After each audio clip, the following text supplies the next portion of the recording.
Today on InvestTalk, we look at the 3 ways to value real estate. Then we look at the continuation of strength in markets post-election. I also answer questions about Tesla, Fannie Mae, Twilio, and more. And at the end, I look at why investing based on headlines is bad for your financial health. This is InvestTalk, independent thinking, shared success. Now, our main focus point today is about real estate values. Real estate values. Now, I do have my real estate license, so I understand this better than most advisors out there. Now, I don't actively use it often besides my own deals, but this is something I know a lot about. Now, real estate valuations take into a lot of different factors: location, lot size, amenities, floor plan, etc. And the value is something that's very important to most people because homeownership is not something that's short term. It's usually a long-term commitment, okay? An accurate valuation is important to a lot of different players, not just you, the buyer or the seller, but also those that finance the purchase, property insurance companies, local governments for taxes, etc. And the benefits of owning a piece of real estate are generally felt over a long term. It's not like you buy it and you get that value in a short period of time. So there are 4 elements to value. Number 1 is demand, obviously. Number 2 is utility. And most people don't think of it that way. Most people think of it just based on demand, or the third, which is scarcity, the finite supply of a competing property. And the 4th is transferability. So 1 and 3, most people think about, right? What is the demand? How scarce is this type of property within my area? And then, but number 2 and 4 are less talked about. So utility, that you get out of it, okay? The satisfaction of the owner, the needs of the owner, etc. And then transferability, how easy it is to move ownership. And that's one thing that most people don't think about when they look at any asset, which is how liquid is it? It takes a while to sell a home. Takes a while to get title and transfer all that, and so that actually hurts the value. If it was more liquid, it would actually up the value of all properties because people could buy it one day and sell it the next, kind of like a stock, right? And the liquidity would be there, and you just bring in more buyers, potential buyers. Okay. Now, value is not necessarily equal to cost or price. Now, it affects it, but is not determinative of value. So make sure you understand that. Now, the first method to find the value of a property is with the most common, especially in residential real estate, which is the comps. Okay, what similar properties have been sold within the last year under normal market conditions that have similar attributes? Okay, and typically you need at least 3 or 4 comparables to use this process. And then you have to make adjustments. For example, age and condition of the building, right? So it can be, still a 4-bedroom house with 3 bathrooms, 3,200 square feet, and you might find a few of those comps. But has that property been recently upgraded, or maybe it's needs a full remodel? And you have to adjust based on those other sales. Maybe some of those other sales have had different conditions, and typically they do, okay? And then you have date of sale. So has the economy gotten better? Have prices generally gone up or down in that area since those sales, okay? And then the terms of the sale were any of those sales under duress? Was there a bidding war on one of them that pushed the value up for some reason only subject to that particular property, right? So make sure the terms and conditions are the same. Then location, right? So one might be a little bit closer to a street, and that road noise was going to hurt that property, and so you have to adjust for that. And then physical features, lot size, landscaping, the quality of the construction, etc. Those things are obviously, you have to adjust for that. So that's the comp method, and that's the most common for a residential property. And then there's the cost approach, okay? And this is separating the value of the building and the land. And I don't know if most people don't know this, when you're the coverage that you get for your property is typically only for the building. Because let's say there's a fire, let's say there's a hurricane, whatever it is, the building gets wiped out. Well, the land's still there. The land still has value. But obviously, and they're not replacing the land, but they will replace the actual structure. And so you're just getting typically coverage on the structure to be rebuilt. So they're looking kind of this at a cost, from the cost approach, okay? And this is also more useful when those type of properties aren't being bought or sold frequently, especially those that don't generate income in any way. Think of schools, churches, hospitals, government buildings, things like that. That's where you typically see this type of approach being the cost approach being utilized. The last is more from an investment standpoint. And it's really looking at rate of return on the investment, the net income the property produces. And this is typically for apartment complexes, office buildings, shopping centers, etc. What is the cap rate here? A common way to look at it is called a gross income multiplier. This is kind of like the P ratio of a property. So it's the sale price divided by the rental income. So, in stock terms, market cap divided by earnings. That's the P ratio. Okay. So that's another common way to look at it. And then what do similar properties in that area trade for in a gross income multiplier, for example? So those are the three main ways to value real estate. Elevate your investment strategy by joining the KPP Premium newsletter. Subscribe now for expert insights and tips. Let's go take a quick look at the market today. It was another positive day post the Trump election victory, the fourth nicely positive day in markets. Now, it was a bit more mixed than the previous three. You certainly had some weakness, especially in the commodity space, where you had a strong dollar that set back some of those names, but also the semiconductor space. The SMH was down about 2.25% today, which is very interesting. And even some of the big tech names, Apple down 1.2%, Microsoft down 1%. You had Google that was up 1%, and Amazon that was down about 0.5% there. So the weakness was certainly out of generally the big tech names, the Mag 7. But really the growth side of the market still did fairly well. But you had the NASDAQ that was only up. Let me take a look here. NASDAQ was up, barely up, 0.06%. S&P was up 0.1%. So a mixed bag overall, but you are continuing to get that follow through. But I think there's still a lot of jockeying for position on how the market trends are going to evolve, because I think there are some areas of the market that are a bit offsides. And if I was to call one, it would really be the dollar. I think the dollar strength on the back of the tariffs are just misguided. You have the vice president, JD Vance, and you also have you have Robert Lighthizer, who is going to be integral in the economic trade policy. And both of them are for a weak dollar. They want a weak dollar to help domestic manufacturing become more competitive, et cetera. So if I'm going to critique the market's move in any of this, it's really that. It's what makes you think that the incoming administration is going to sit idly by and just allow the dollar to power higher? I don't see that happening. So that's where I see the best opportunity in this trade. Obviously, a lot of names have moved, and I think most of those moves will be durable.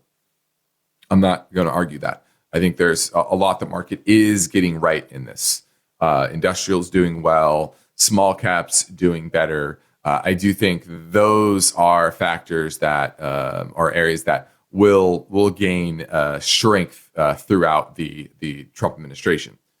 But there are, as usual, just like there was in the first administration, there are parts that just simply the market will get wrong. And I think on the dollar is probably the number one. So once again, mixed day in markets, but in general, as I've been saying for a while, no matter who had won the election, the structure of the markets are such that you're likely to get positive trends through year end and probably through the first quarter. Now, beyond that, I think a lot is up in the air, but that's where we're at, and that's how you have to continue to position yourself in markets. I had a question about your value on GEV. It's Vernova. There was a spinoff from GE earlier this year, and the valuation is just taken off like crazy. What does the data look like now that there's a little bit of a couple quarters of history? Thank you. All right, looking at GE Vernova, and this is a spinoff of GE, designs, manufactures, and services technologies to create reliable and sustainable electric power systems. And this has done well after the election and continues to power higher. Now, earnings next year are supposed to be about $7 per share. Now, it's a $350 stock, though. That is the main issue here. You know, it's such a new company. You know, it's a spinoff from GE, and there's not a whole lot to say about it quite yet because literally it's only been, let's see when the spinoff was. That was back in March of this year. So it's, about 8 months. Now it's continued to go higher. It's went from 120 all the way to 350 today. And obviously at $7 per share in earnings, that's just not tenable, right? The current price. It's just way, way too expensive. But you're talking about wind power, onshore and offshore wind turbines and blades. I don't think that's going to do very well in this environment. Now, that's part of their business. They also have, it's 3 segments: power, wind, and electrification. So I think that's what's powering here. It's not the wind turbines. It's gas, nuclear, hydroelectric, and steam technologies. And then it also has grid solutions, power conversion, electrification software, solar, etc. So that part is really what's driving it here. The problem is I think there are a lot of other companies that have more history, more understanding of the trajectory of their business, earnings, etc. And I just don't have enough information yet because it's just too new of a new entity. Yes, its operations been around a while, but it's been under this big umbrella of GE. So I would just watch it for now and see how the numbers come in, because to me, based on earnings expectations for next year, it's just way too expensive. So it's on the watch list, but still on the watch list. Okay. Now, have you been telling your friends that our audio podcasts are available in video form over on our YouTube channel? Oh, actually, we're going to a live call. Never mind. We have a live call lined up. Will in San Diego looking at FNMA. Good afternoon. Mm-hmm. I was wondering, why is this starting to move? Because there's speculation that the Trump administration will return Fannie Mae to a private company, and that they'll be able to keep their profits and not return them to the Treasury as they've been doing since the financial crisis. And if you want to bet on that, this is the play. I don't necessarily think that's true. It's speculative then. It's 1,000% speculative. Yeah, because post the financial crisis, the government has basically confiscated their profits, saying, "Hey, we had to bail you out. Okay. We had to bail you out, and in return for bailing you out, we get your profits." And there's strong basis for that. Obviously, shareholders will continue to sue and try to get that to change. And I think it's moving for a good reason, meaning there's a better chance under a Trump administration than a Biden or Harris administration that this will happen. But, from a populist perspective, if Trump is going to be more of a populist, is he really going to allow the Fannie Mae, that's what this is, Fannie Mae, to exist and earn profits for the private sector with a de facto backing by the government? That's what happened. And you saw what happened with the financial crisis, right? Was, hey, we had to back you and we had to bail you out. We had to step up to the plate as a government and adhere to that de facto guarantee from the government. And they continued to operate, but as operations continued, they kept those profits. And so this is complete speculation that they will now allow them to return the capital to shareholders. I don't necessarily think I buy it, but we'll find out. Thanks for the call. Hey guys, this is Kevin calling from La Crescenta, California. I've been looking at Reddit, RDDT. It IPO'd this year and it's been running up like crazy. I use Reddit a lot and I know a lot of people do. Can you let me know what you think about this stock and if you think that'd be a good idea? Thanks as always. All right, looking at Reddit's RDDT and a recent IPO back in March, and it's been doing well since the IPO launch, but that's not uncommon for the first 6-9 months or so of an IPO. And it surged recently before the Trump election. I believe that was on earnings, which did come out. Earnings were positive by 16 cents. Revenues up 68%. But if you're looking at price to sales, even going forward, you're talking about a 15 to 20 times multiple that it's trading at, price to sales, which is very, very high. And I'm afraid that this will probably come down a lot as the lockup period is now likely over for most insiders, and this bump will give them an opportunity to sell it. And I think that will probably be the case. I think this will multiples will probably come down next year. So name to have on the watch list, but it's just way, way, way, way too expensive to be buying at these levels. Thanks for the call. Now, we've been telling your friends and family about our audio podcast being available in video form over on our YouTube channel, and we get questions submitted over there all of the time. And Amaramic says, wondering your thoughts on ONON as possible tariffs that might come with new policies in 2025. Huge fan of the brand. And this is on running, and it is in a solid uptrend, like most things right now.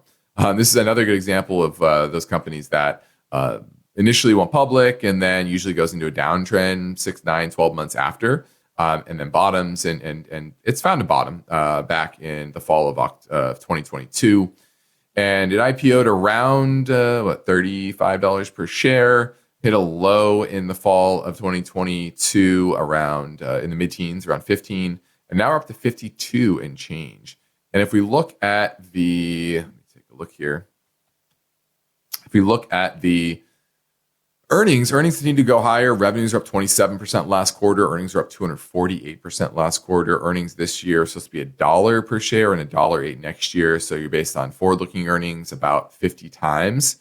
We know that's pretty expensive. You're you're at a price to sales somewhere around 8 times. So I just think it's a bit too expensive. And what you're talking about with the tariffs, right? What will the tariffs look like? How will they be evenly applied to On Running as well as Nike and Hoka, et cetera? And I just think there's too much risk here. Now, in the short term, technically, it looks fine. I don't think this is rolling over soon, although we are getting a MACD divergence here. It's at a new high today, but the MACD is not. It's actually threatening to break the zero line. That's very interesting here. So a great brand, something I would continue to have on the watch list, but it needs to be far cheaper. So after this run and with this recent MACD divergence, I would pass on running. Thanks for the call. Now let's touch a bit on headlines. Everybody looks at headlines. And most people would say, oh, I wish I got this headline yesterday. I would know exactly what to do. I would know exactly how to trade, exactly what to buy, to take advantage of these headlines. Well, there were some university professors that wanted to test this theory, and they called it the crystal ball trading game. And what happened was players were given $1 million in play money. They were shown 15 Wall Street Journal articles, front pages, following big economic news, randomly selected over the past 15 years. They were allowed to use up to 50 times leverage and make bets beforehand, knowing that this would be the headline the following day. And what happened? Well, the median, after 15 rounds, the median amount of wealth from that 1 million was $687,986. And many of those people lost everything. Now, a small slice made a ton of money, yes. But generally, most people lost money, even though they knew the headline. And they looked at 8,000 financially savvy investors. And so it's very interesting here. Players got the basic direction of the stock market less than half the time, knowing the headline. Now, they blacked out, obvious things like Dow soared or anything like that. But, headlines like, Fed cut rates, Fed raise rates, etc. And so often, especially over the last 15 years, good news is bad news and bad news is good news. And sometimes good news is good news. Sometimes bad news is bad news.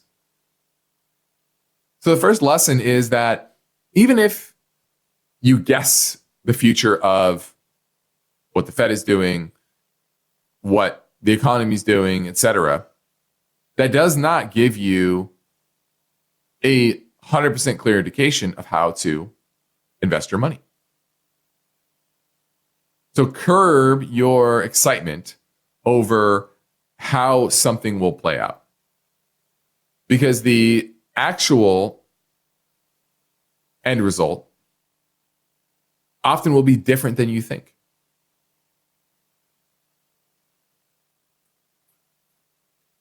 Now, the second lesson is that markets are made up of millions of people with complex emotions. And bold headlines are just that. They're there to get you to pay attention, but they're not really there to inform you.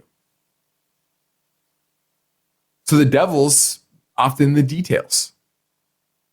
So don't sit there and think that you can know how to invest simply by browsing an article, browsing the Wall Street Journal or the Financial Times or Barron's or whatever. Those headlines are there to attract your attention. They're not there to educate you. Now, you can dig into the article and get educated and understand context, understand the details of the story. But simply going based on the headline is not a great way to go, whether you know that after the fact or before. Now, 2024 is moving fast, and we only have, 6-7 weeks left in the year. Can you believe that? And the big question is, how will your portfolio do under Trump administration in 2025 and beyond? Are you aligned with the broader trends in the market?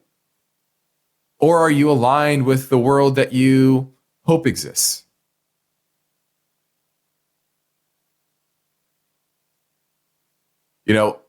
This election is a great example. roughly half the country. I know Trump won the popular vote, but only by a million and a half or so votes. So roughly half the country was disappointed with the results, but the market went up. And so that other half, they may change their portfolio based on how they hope the world will be. They may hope that Trump flames out, for example. But the reality of the situation, no matter what side you fall on, you have to invest based on how the market is. And so if you need help doing that, if you need help parsing through the complexities of the world we're living in, especially in the world that we're about to live in, which I think is going to get more complex than what we're dealing with today. Just simply because you have new administration with a lot of new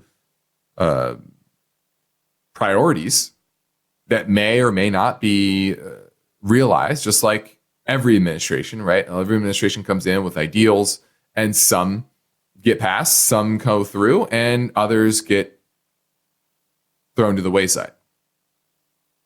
So if you need help parsing through all of this and how it impacts your portfolio, I encourage you to reach out to myself at my company, KPP Financial, which is where we have the same philosophy, both on and off air, which is independent thinking and shared success. We're here to go along with you, share in our success, okay? And we practice unbiased guidance and parallel investing, which means we invest right alongside our clients. So I encourage you to take advantage of this free portfolio review by heading over to investtalk.com and clicking on the portfolio review button and scheduling a telephone call or Zoom meeting with me. Hi, Justin and Luke. This is Andrew from Buffalo. I was calling about a stock, ticker symbol TMDX. It's TransMedics Group. They basically have an ecosphere of organ transplant system. It's a stock that I was in about a year ago and rode it all the way up to about 150 or so, I believe. It's pulled back quite a bit on some down earnings, but I still think it's a good stock and well positioned for the future. Just wondering what you all think, and if you think it's a good stock to get back into, what would be a good entry point? Thanks, sir. Well, this is a name that was losing a ton of money for a long period of time, and it's suddenly making money. Supposed to earn $1 this year, $1.65 next year, but those estimates are coming down. And proof is that, like you said, last quarter, revenues were only up 64%. And this is the perfect example of when companies are trading at very high multiples and they're growing fast. If the next earnings announcement doesn't have a similar level of growth and doesn't jive with the long-term growth narrative, the multiple is going to be hit hard. And this is a name that peaked out recently at $175. Now it's down to $89.11. And even based on $1.65 next year, it's still pretty expensive. You're talking about 60-ish multiple. And a year ago, they were growing revenue 159%. And now down to 64%. And that's really the issue, is that the market's repricing this and likely to continue to reprice this much, much lower. Your price sales ratio is still 7.6. Enterprise value to EBIT is around 47.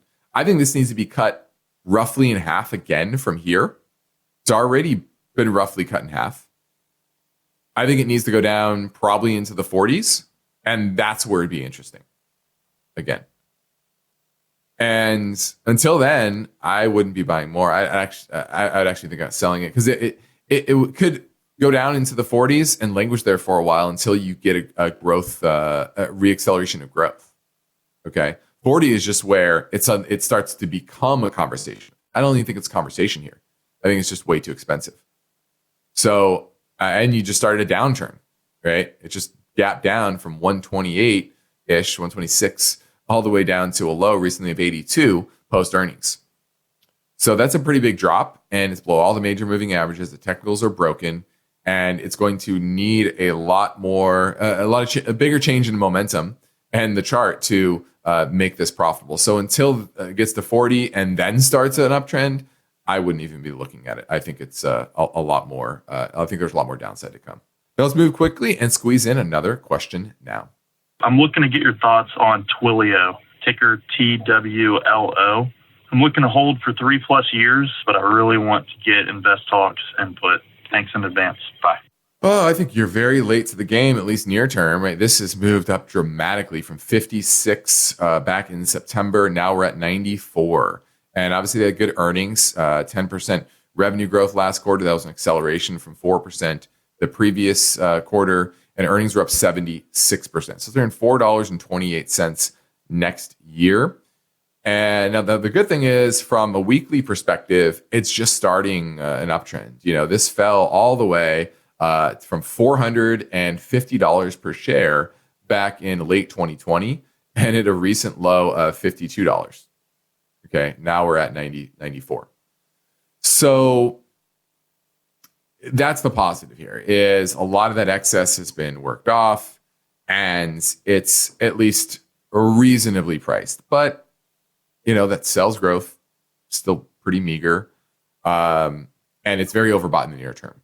So I don't hate it on a pullback or a consolidation phase, but I don't think there's much upside in the short term. But if you want to bet on that growth longer term to reaccelerate, then you'd want a consolidation period to get in. We appreciate you watching. Don't forget to like this video and subscribe to our channel for more content. Let's go take a live call. Sammy from San Francisco, listening on AM 1220, and he wants to talk about Tesla. Thanks, Justin, for taking my call. My question to you is why this company's stock is going up so much. The fundamentals have not changed as far as I've read. If anything, the new administration is going to likely scale back on EV credits. Mm-hmm. So the stock should be headed down. So I don't this is a perfect example, along with the Fannie Mae question earlier, how the regulatory environment is often very important to the valuation of a company. It's pretty clear that now, under Trump administration, things like false advertisement around full self-driving is not going to be punished under the new administration, right? The NTSB isn't going to pull full self-driving from the market because it's still in beta mode and has its issues, right?